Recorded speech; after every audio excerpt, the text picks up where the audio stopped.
ಗುರುವೇ ವಾಚಾ ಗುರುವೇ ಭವರೋಗ ಶರಣಾಯ ಬಸವ ಗುರುವೇ.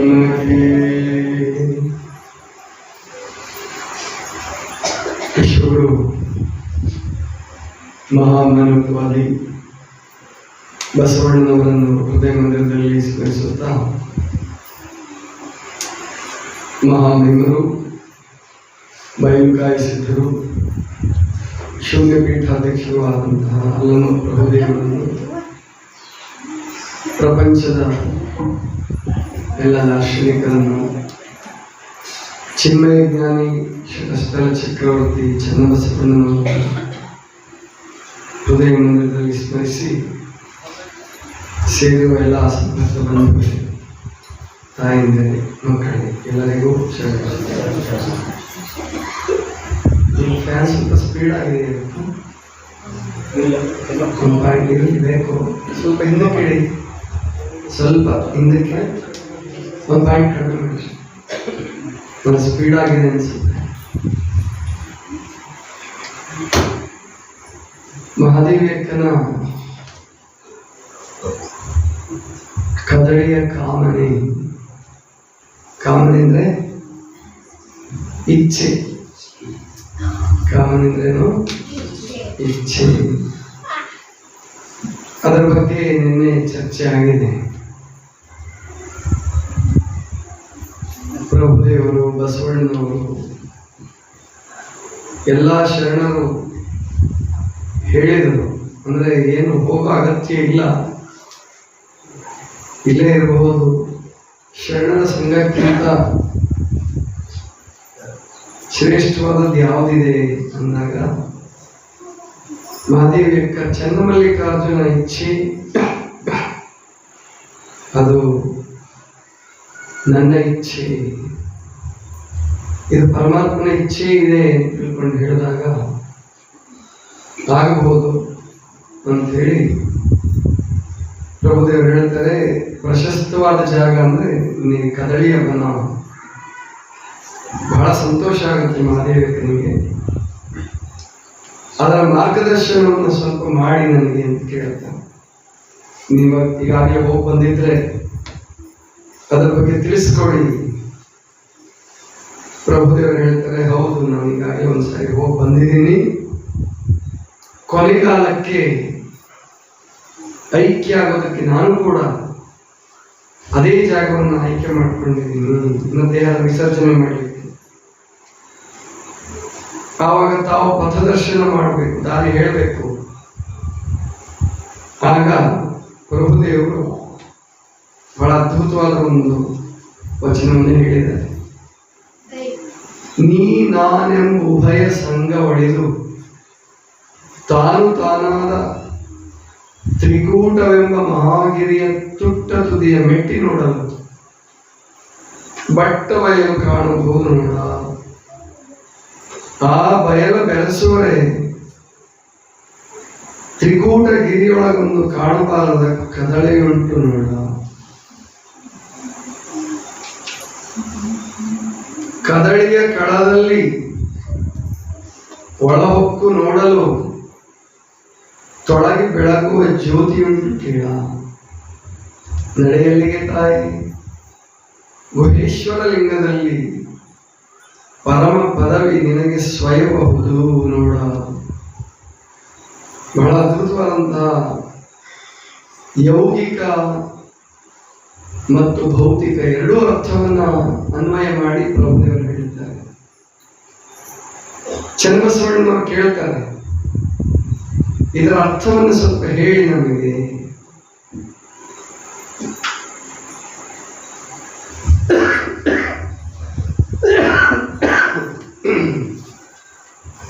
ಇದರ ಅರ್ಥವನ್ನು ಸ್ವಲ್ಪ ಹೇಳಿ. ಮೊದಲು ಯೋಗದ ನಿಲುವನ್ನು ಹೇಳ್ತಾರೆ. ನೀ ನಾನೆಂಬ ಉಭಯ ಸಂಘ ಒಡೆದು ತಾನು ತಾನಾದ ತ್ರಿಕೂಟವೆಂಬ ಮಹಾಗಿರಿಯ ತುಟ್ಟ ತುದಿಯ ಮೆಟ್ಟಿ ನೋಡಲು ಬಟ್ಟ ಬಯಲು ಕಾಣಬಹುದು ನೋಡ, ನೀನು ನಾನು ಅಂತಕ್ಕಂಥ ಉಭಯ. ಉಭಯ ಅಂದ್ರೆ ಎರಡು. ಮೊದಲು ಭಕ್ತನಿಗೆ ಎರಡು ಭಾವ ಇರುತ್ತೆ. ಅಂದ್ರೆ ನಾನು ಮಾಡುವವನು ಭಕ್ತ, ಪೂಜಿಸಿಕೊಳ್ಳುವವನು ಭಗವಂತ ಪರಮಾತ್ಮ.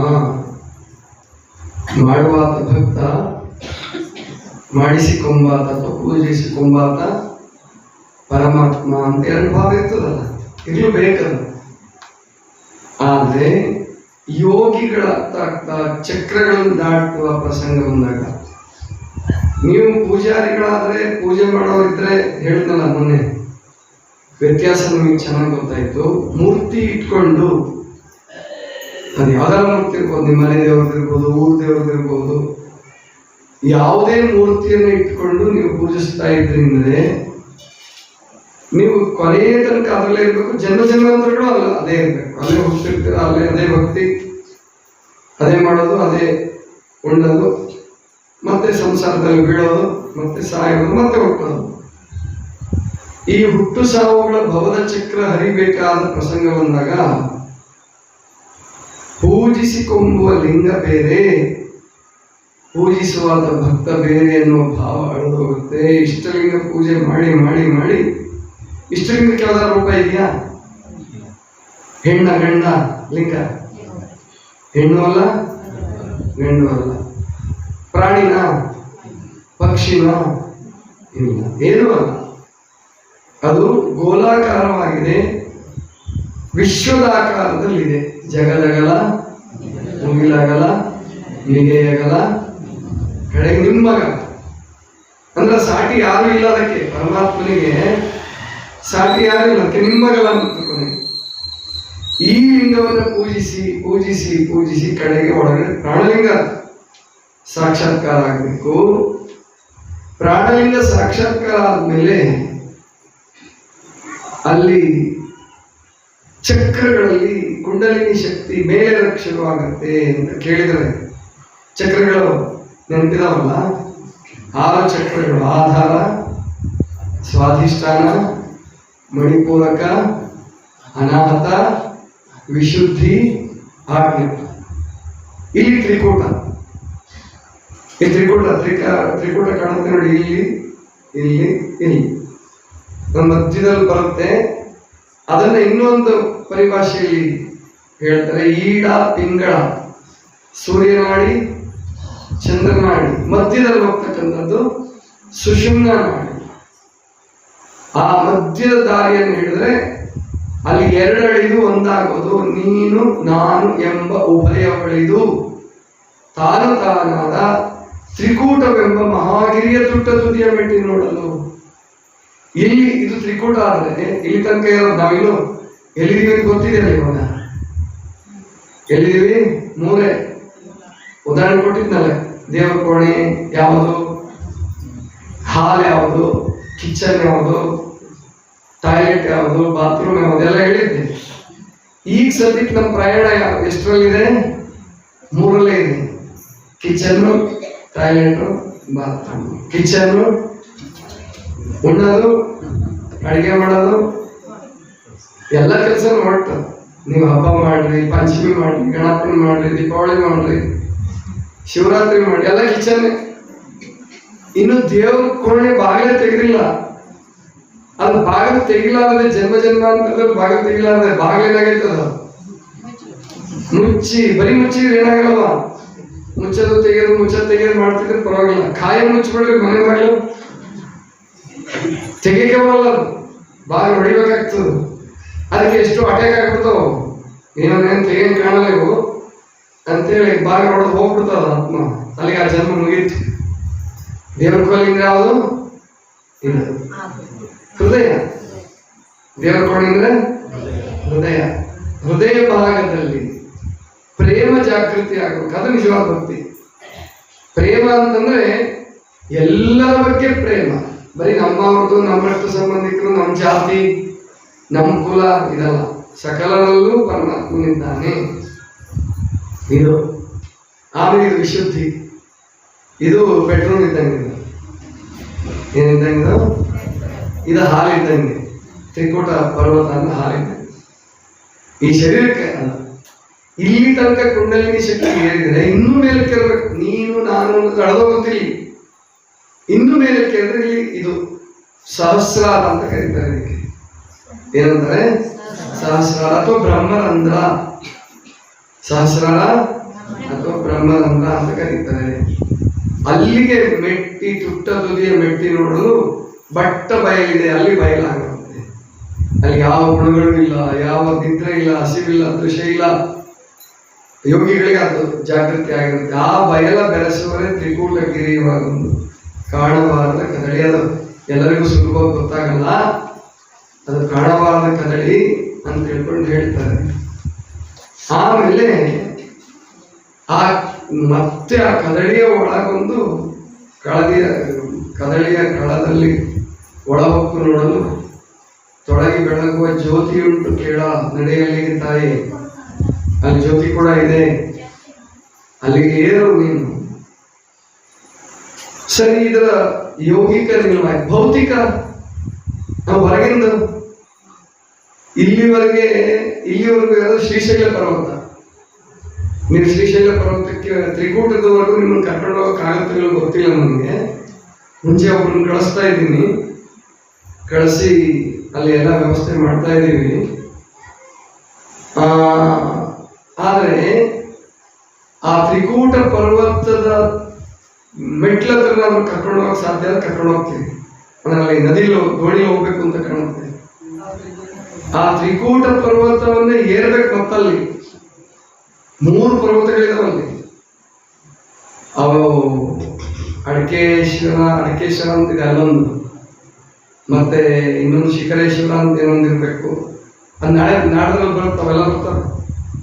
ಅವು ತ್ರಿಕೂಟ ಪರ್ವತ ಆರೋಹಣದ ಮಹಾದೇವಕ್ಕ ಮಾಡೋದನ್ನಾದ್ರೂ ಹೇಳ್ತೀನಿ ಕೊನೆ ಪಕ್ಷ.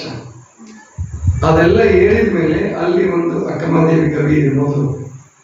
ಮತ್ತೆ ಅಲ್ಲಿ ಬಯಲು ಪ್ರದೇಶ ಬರುತ್ತೆ.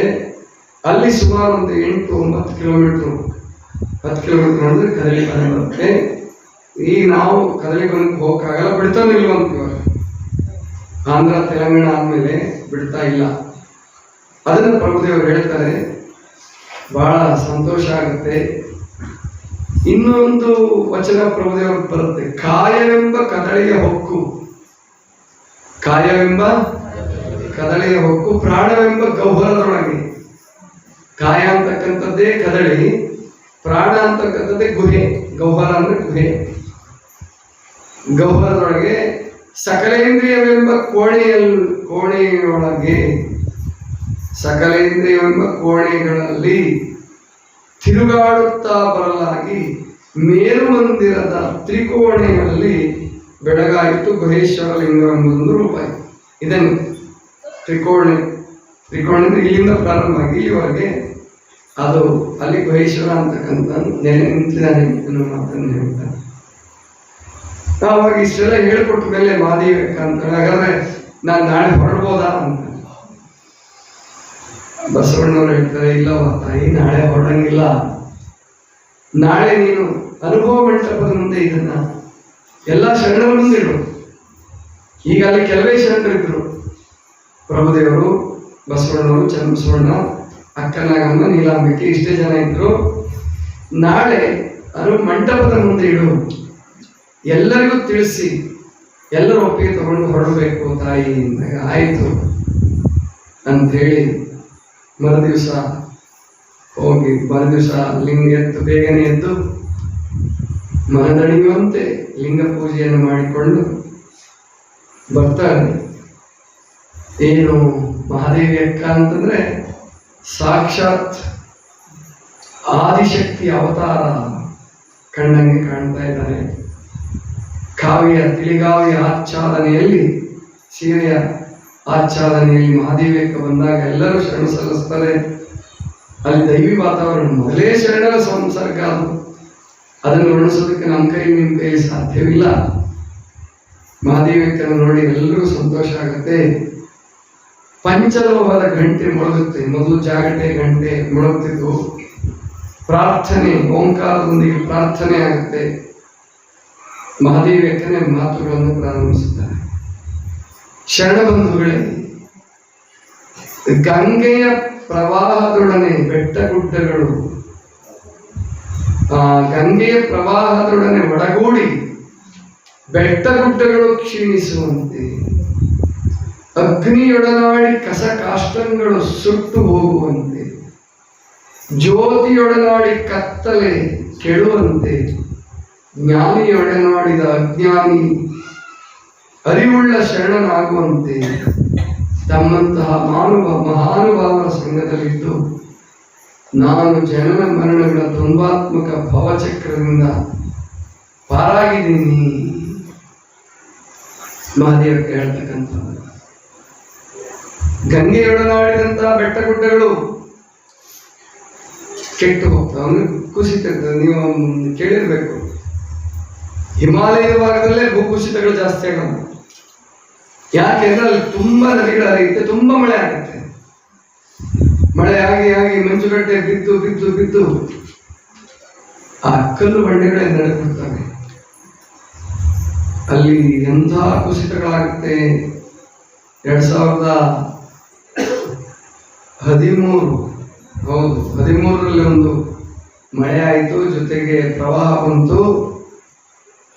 ಅಲ್ಲಿ ಎಷ್ಟು ಜನ ಸತ್ರು ಅಂತ ಲೆಕ್ಕನೇ ಸಿಗಲಿಲ್ಲ. ಸಾಧು ಸನ್ಯಾಸಿಗಳ ಗೊತ್ತೇ ಆಗ್ಲಿಲ್ಲ, ಅಂದು ಕೊಚ್ಕೊಂಡು ಹೋಗ್ಬಿಟ್ರು. ಅಂದ್ರೆ ಅಷ್ಟೊಂದು, ಅಂದ್ರೆ ಗಂಗೆಯೊಡನಾಡಿದ ಬೆಟ್ಟ ಗುಡ್ಡಗಳ ಕೆಟ್ಟು ಹೋಗುವಂತೆ, ಅಗ್ನಿಯೊಡನಾಡಿದ ಕಾಷ್ಟಗಳು ಕಸಗಳೆಲ್ಲ ಸುಟ್ಟು ಅಗ್ನಿಯೇ ಆಗುವಂತೆ, ಅರಿವುಳ್ಳ ಶರಣರೊಡನೆ ಎಂಥವರು ಸೇರಿಕೊಳ್ಳಿ, ಅಜ್ಞಾನಿಗಳೇ ಸೇರಿಕೊಳ್ಳಿ, ಅವರೆಲ್ಲರೂ ಜ್ಞಾನಿಗಳಾಗಿ ಪರಿವರ್ತನೆ ಆಗ್ತಾರೆ. ಹಾಗೆ ನಾನು ನಿಮ್ಮೆಲ್ಲ ಸಂಸರ್ಗದಲ್ಲಿ ನಾನು ಮುಕ್ತಳಾಗಿದ್ದೀನಿ. ನನ್ನ ಜೀವನ ಸಾರ್ಥಕ ಆಗಿದೆ. ಒಬ್ಬ ಮನುಷ್ಯ ಮುಟ್ಟಬೇಕಾದಂತ ಆತ್ಯಂತಿಕ ಸಿದ್ಧಿ, ಕೊನೆಯ ಸಿದ್ಧಿ. ಯಾವ ಅಲ್ಲಿ ಪ್ರಧಾನಮಂತ್ರಿ ಇಲ್ಲ, ರಾಷ್ಟ್ರಪತಿ ಇಲ್ಲ, ಏನಿಲ್ಲ, ಅಥವಾ ಶ್ರೀಮಂತ, ಸಾಹುಕಾರ, ವಿದ್ಯಾವಂತ, ಪಂಡಿತ, ತ್ಯಾಗಿ, ಯೋಗಿ ಏನೂ ಆಗಬೇಕಾಗಿಲ್ಲ. ಅವರು ಪರಮಾತ್ಮನೊಡನೆ ಒಡಗೂಡಿ ಹೊಂದಾದವರು ಏನೂ ಆಗಬೇಕಾಗಿಲ್ಲ. ಅದೇ ಕೊನೆ ಸಿದ್ಧಿ. ಅಂತಹ ಸಿದ್ಧಿಯನ್ನು ಪಡೆದುಕೊಂಡು ನಾನು ಧನ್ಯಳಾಗಿದ್ದೀನಿ. ಇನ್ನು ಜನನ ಮರಣಗಳ ಈ ಚಕ್ರದಿಂದ ಪಾರಾಗಿದ್ದೀನಿ. ಈ ದೇಹವನ್ನು ಕೂಡ ಪರಮಾತ್ಮನಲ್ಲಿ ಲೀನ ಮಾಡಬೇಕು ಅನ್ನುವಂಥ ಅಪೇಕ್ಷೆ ಆಗಿದೆ. ಅವಾಗ ಶರಣ ಹೇಳ್ತಾರೆ, ತಾಯಿ ಯಾಕವ್ವ ನಮ್ಮ ಸಂಘ ಸಾಕಾಯ್ತಾ? ಇಲ್ಲೇ ಇರ್ಬೋದು ನೀನು. ಎಲ್ಲಾ ಶರಣರಿಗೂ ಒಮ್ಮೆ ದಿಗ್ಭ್ರಮೆ ಆಗ್ತದೆ. ಯಾಕೆ ಯಾರು ನಿರೀಕ್ಷೆ ಮಾಡಿರ್ಲಿಲ್ಲ. ಮಹಾದೇವಕ್ಕ ಕೊನೆ ತನಕ ಇಲ್ಲೇ ಇರ್ತಾಳೆ ಅಂತ ಅನ್ಬೇಕು. 5-6 ವರ್ಷ ಇದ್ರಲ್ಲ, ಅದರಿಂದ ಇಲ್ಲೇ ಇರ್ತಾಳೆ ಅಂತ ಅನ್ಕೊಂಡ್ಬಿಟ್ಟಿದ್ರು.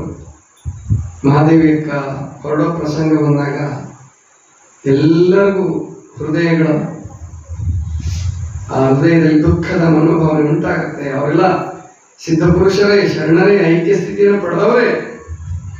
ಆದರೂ ಕೂಡ ದೇಹ ಮಟ್ಟದಲ್ಲಿದ್ದಾಗ ತುಂಬಾ ದುಃಖ ಆಗುತ್ತೆ. ಯಾಕೆ ತಾಯಿ ಹೋಗೋದ್ಯಾಕೆ? ಇಲ್ಲ, ಇದು ಚನ್ನಮಲ್ಲಿಕಾರ್ಜುನ ಇಚ್ಛೆಯೂ ಕೂಡ. ಲಿಂಗಮ್ಮ ಹೇಳ್ತಾರೆ, ಅಲ್ಲವಾ ನೀನು ಸಾಧಿಸಬೇಕಾದದ್ದನ್ನೆಲ್ಲ ಸಾಧಿಸಿದೀಯ, ಅಂಥದ್ರಲ್ಲಿ ದೇವರು ನೋಡಿಕೊಂಡು ಹೋಗ್ಬೇಕಾದ ಅಗತ್ಯ ಏನಿದೆ? ನೀನೇ ಹೇಳಿದಿ 6 ಭೂತಗಳಲ್ಲಿ, 6 ತತ್ವಗಳಲ್ಲಿ ಎಲ್ಲದರಲ್ಲಿಯೂ ಪೂರೈಸಿರ್ತಕ್ಕಂಥ ಪರಮಾತ್ಮನ ಕಂಡ ಮೇಲೆ ಇನ್ನು ಮುಗಿತು, ಇನ್ನು ಸಾಧಿಸಬೇಕಾದ್ದು ನೋಡ್ಬೇಕಾದ್ದು ಏನೂ ಇಲ್ಲ ಅಂತ ಹೇಳಿದೀಯ. ಮತ್ತು ಇಂತಹ ಶರಣರ ಸಂಘವನ್ನು ತೊರೆದು ಹೋಗಬೇಡ. ನಮಗೆ ನಿನ್ನ ಅಗಲಿಕೆಯನ್ನು ಸಹಿಸಿಕೊಳ್ಳೋದಕ್ಕೆ ಸಾಧ್ಯವಿಲ್ಲ. ಆವಾಗ ಮಹಾದೇವಿ ಅಂತ ಹೇಳ್ತಾರೆ, ತಂದೆಗಳಿರ, ತಾಯಿಗಳಿರ, ನನಗೂ ನಿಮ್ಮನ್ನು ಬಿಟ್ಟು ಹೋಗ್ತಕ್ಕಂಥದ್ದು ಸುಲಭವಾದ ಮಾತಲ್ಲ. ಆದರೆ ಪರಮಾತ್ಮನ ಇಚ್ಛೆ ಏನಿದೆಯೋ ನಾವು ಅದನ್ನು ಅರ್ಥ ಮಾಡಿಕೊಂಡು ಹಾಗೆ ನಡೀಲೇಬೇಕು. ಮತ್ತು ನಾನೀಗ ಹೋಗ್ತಾ ಇರೋದು ಉಡುತಡಿಯಿಂದ ಕಲ್ಯಾಣಕ್ಕೆ ಬಂದ ಸ್ಥಿತಿಯಲ್ಲ. ಉಡುತಡಿಯಿಂದ ಕಲ್ಯಾಣಕ್ಕೆ ಬರುವಾಗ ನನ್ನಲ್ಲಿ ಕೊರತೆ ಇತ್ತು. ಕಂಡ ಪ್ರಾಣಿ ಪಕ್ಷಿಗಳನ್ನ, ಮರಗಿಡಗಳನ್ನ, ಗಿರಿಗಳನ್ನೆಲ್ಲ ಕೇಳ್ತಾ ಇದ್ದೆ, ಎಲ್ಲಿ ಚನ್ನಮಲ್ಲಿಕಾರ್ಜುನ, ಎಲ್ಲಿ ಚನ್ನಮಲ್ಲಿಕಾರ್ಜುನ. ಈಗ ನಾನು ಹೋಗ್ತಾ ಇಲ್ಲ. ನಿಮ್ಮೆಲ್ಲರ ಹಾರೈಕೆ, ಅನುಗ್ರಹ, ಆಶೀರ್ವಾದದಿಂದ ನಾನೀಗ ತುಂಬಿದ ನದಿ. ಅಂದ್ರೆ ಉಡುತಡಿಯಿಂದ ಬರುವಾಗ, ಕಲ್ಯಾಣಕ್ಕೆ ಬರುವಾಗ ಒಂದು ಸೆಲೆ, ಸಾಮಾನ್ಯ ಸೆಲೆ, ತೊರೆ ಅಂದ್ರೆ ಸಣ್ಣ ನದಿ. ಈಗ ಬೆಳ್ತಿ ಹಳ್ಳ ಅಂತಿದೆಯಲ್ಲ, ಬೆಳ್ತಿ ಹಳ್ಳ ಇದ್ದ ಹಾಗೆ. ಬೆಳ್ತಿ ಹಳ್ಳ ಹೋಗಿ ಎಲ್ಲಿ ಕೊಡುತ್ತೆ? ಮುಂದೆ ಕಾಳಿ ನದಿ ಕೊಡುತ್ತೆ.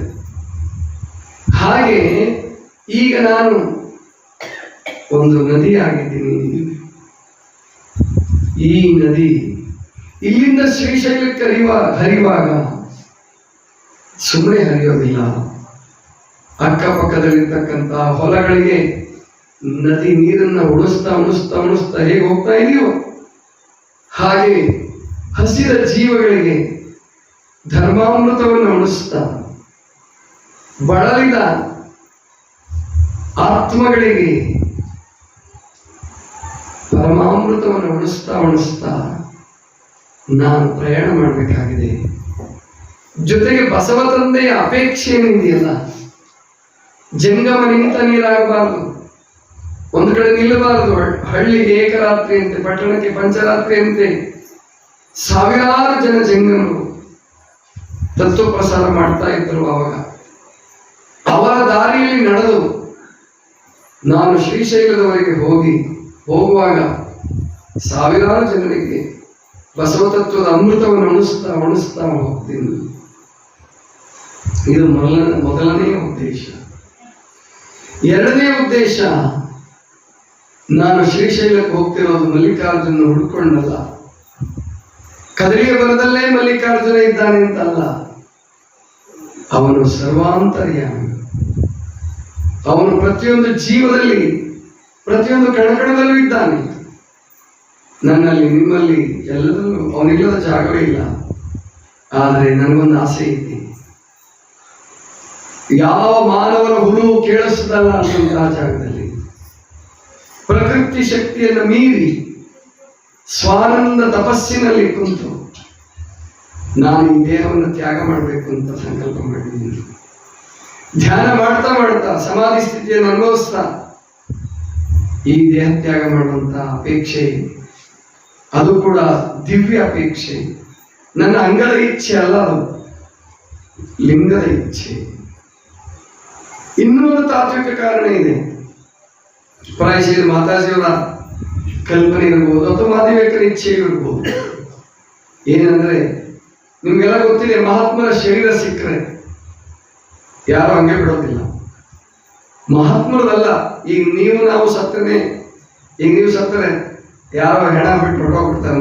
ನೋಡ್ಕೊಂಡು ಯಾವ್ದೋ ಹೆಣ ಸತ್ತಿದೆ ಅಂತ ಹೊರಟೋಗ್ತಾರ? ಇಲ್ಲ, ಅದಕ್ಕೆ ಅಂತ್ಯಕ್ರಿಯೆಯನ್ನು ಮಾಡ್ತಾರೆ.